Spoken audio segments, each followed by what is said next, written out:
Spectrum breaking news alert. Kekere Eken's appointment as CJN shows Tinubu's respect for seniority. Lado, Special Advisor to the President on Senate Matters, Sen.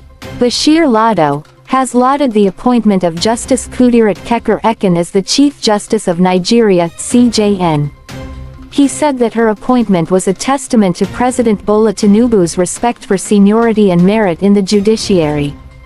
Lado, who made this known in a statement in Abuja on Thursday, said that her appointment does not only speak to her pedigree but to the fact that the president has respect for the guidelines of appointment in the judiciary. He also said that the appointment of the CJN was a demonstration of Tinubu's continued commitment to a revamped judiciary. The president has, since assumption of office, demonstrated his determination to ensure a judiciary that will not only ensure speedy dispensation of justice but ensure that every Nigerian gets justice. The appointment of 11 justices into the bench of the Apex Court, which enables the Supreme Court to attain its full complement of 21 justices for the very first time, as a case in point. Also, the president's assent to the bill on the increment of salaries of judicial officers is one of the several policies of government aimed at repositioning the judiciary. I commend the 10th Senate for the continued support in ensuring that President Tinubu's renewed hope agenda is well implemented.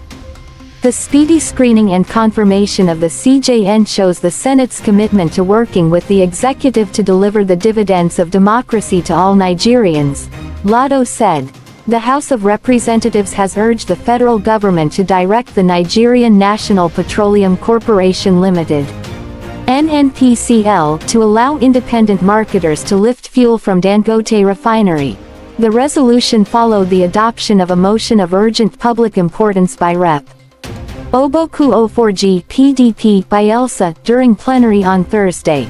O4G noted that though the refinery began operation on September 15, producing 650,000 barrels per day, only major marketers had been given access to lift products from the refinery by the NNPCL. According to him, the House is worried that NNPCL and the major marketers are exclusive off-takers, which spells monopoly. This is the same NNPCL that has failed to manage our crude and refineries for decades. If this monopoly is not nipped in the bud, the suffering of Nigerians occasioned by the scarcity of fuel will continue, and we all know the implications on the economy, he said. The lawmaker said that allowing the NNPCL and major marketers to lift fuel from the refinery to the exclusion of independent marketers was not good enough. He said that representatives of independent marketers under the aegis of IPMAN had expressed fear that members may be forced to resort to fuel imports to sustain their businesses. He hailed the Dangote Group for commencing the refining of petroleum products, adding that with the feat, the journey to Nigeria's energy self-sufficiency might have begun. According to him, Nigeria is now driving towards energy self-sufficiency, cost savings, and foreign exchange savings, meeting the increasing demand for fuel and attracting foreign capital investment. The generation of foreign exchange through the export of finished products, conservation of foreign exchange, and huge value addition will contribute to an increase in Nigeria's gross domestic product. With the high demand for fuel by Nigerians, NNPCL should allow independent marketers to lift the product from the Dangote refinery. If the prevailing monopoly is not nipped in the bud, the suffering of Nigerians occasioned by the scarcity of fuel will continue with disastrous consequences, he said. Adopting the motion, the House urged the management of Dangote refinery to build, acquire, or partner with stakeholders to establish depots across the geopolitical zones in the country. Adopting the motion, the House urged the management of Dangote refinery to build, acquire, or partner with stakeholders to establish depots across the geopolitical zones in the country. Former President Goodluck Jonathan and the 16th Emir of Kano, Muhammadu Sanusi II, have disagreed again over $49.8 billion allegedly stolen when the former was in office. Sanusi served as the Central Bank of Nigeria (CBN) governor between 2009 and 2014, a period that coincided with Jonathan's time as the president. In 2014, the then CBN governor alleged that Nigeria had lost $49.8 billion under Jonathan's administration. The claim attracted wide criticism, and the government later set up a committee to probe the allegation. Sanusi was asked to proceed on an indefinite leave of absence with Godwin Mfil appointed in his place. He went on to become the Emir of Kano, dethroned in 2020, and was reinstated a few months ago. In a book he recently authored titled, Public Policy and Agents' Interests, Perspectives from the Emerging World, the erstwhile CBN governor renewed the allegation and accused Jonathan of sacking him. The book was edited by former Minister of Finance, Shamsuddin Usman. Jonathan disagrees with Sanusi. Meanwhile, speaking at the launching of the book in Abuja on Thursday, September 26, 2024, Jonathan again defended his government, insisting that Sanusi's claims were false. According to the former president, the country can't lose such an amount and still be able to pay salaries.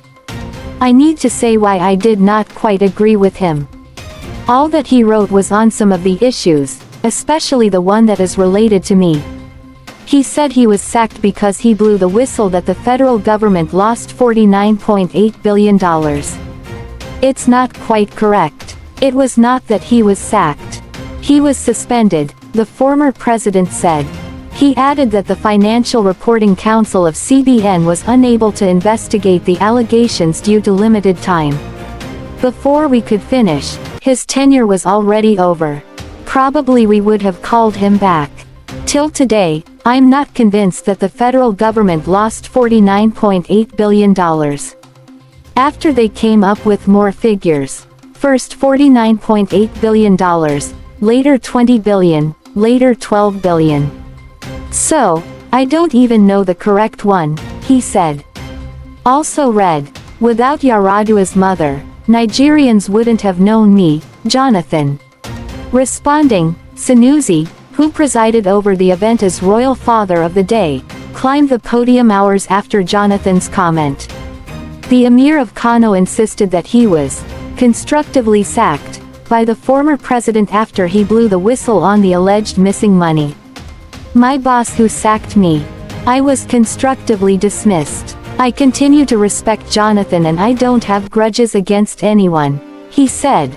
Okpebholo, alongside the deputy governor-elect and some APC chieftains, visited Aso Rock to thank Tinubu after victory in the Edo governorship election. The duo paid homage to the president at Aso Rock on Thursday, September 26, 2024, to present their certificates of return. This came barely an hour after the Independent National Electoral Commission (INEC) presented Okpebholo and Idahosa the certificates at its headquarters in Abuja. They were accompanied to the presidential villa by incumbent Deputy Governor Philip Shebu, Senator Adams Oshiomhole, other party chieftains from Edo State, and members of the Progressive Governors Forum (PGF). In a video posted on the X account of the special assistant to the president on social media, Dada Olusegun, Okpebholo and Idahosa can be seen bending the knee while shaking hands with Tinubu. Shebu and a couple of other APC chieftains also made a similar gesture as the president received them with warm smiles. President Bola Ahmed Tinubu receives in audience the leadership of the All Progressives Congress, Progressive Governors Forum and the governor-elect and deputy governor-elect at the State House after they came to present him their certificate of return at the presidential villa. Olusegun captioned the video. Okpebholo polled 291,667 votes to beat his closest challenger, Asu Agodolo of the candidate of the People's Democratic Party (PDP), while Olumide Akpata of the Labour Party (LP) came a distant third in the race with 22,763 votes. The federal government says it is very much aware of the harsh economic challenges faced by Nigerians and working tirelessly to cushion the effects.Sen. George Akume, Secretary to the Government of the Federation (SGF), stated this on Thursday in Abuja during a World Press Conference to highlight activities to mark Nigeria's 64th independence anniversary. The news agency of Nigeria, NAN, reports the anniversary is themed reflecting on the past, inspiring the future. The SGF said the hardship was occasioned by unavoidable policy choices, including the removal of fuel subsidy, a decision the administration had to take. Akume, nevertheless, said that the government was working tirelessly to cushion the immediate impact and to create new opportunities on a short, medium and long-term basis, through diligent implementation of the renewed hope agenda. This government of President Bola Tinubu is very much aware of and deeply sympathizes with all Nigerians over the economic conditions we are passing through. These have been occasioned by unavoidable policy choices, including the removal of fuel subsidies, that his administration has had to make. Notwithstanding the daunting challenges, ceaseless efforts are being made to cushion the immediate impact and to create new opportunities on the short, medium and long-term basis, through diligent implementation of the renewed hope agenda, he said. He said policies and programs were being implemented for long-term solutions to the problems. He also gave assurance that in no distant time, under the leadership of Tinubu, the trajectory of the socio-economic development would soar higher in the positive direction. Akume also identified rising food prices as one of the major issues facing Nigerians, adding that the government had drawn lessons from the current situation and had stepped up planning and prevention strategies. To bolster food security, availability and ensure affordability of food, the government has removed tariffs on the importation of certain categories of food. In addition, government has distributed fertilizers, farm inputs and other critical items to boost food production, he stated. While unveiling the anniversary programs, the SGF listed features of the independence to include special Jumu'at prayer on Friday, September 27 at the National Mosque by 1 p.m., interdenominational church service on Sunday, September 29 at the National Christian Center at 1 p.m. Other programs are the presidential broadcast on Tuesday, October 1 at 7 a.m. and the Independence Anniversary Parade at the Presidential Villa on the same Tuesday at 10 a.m.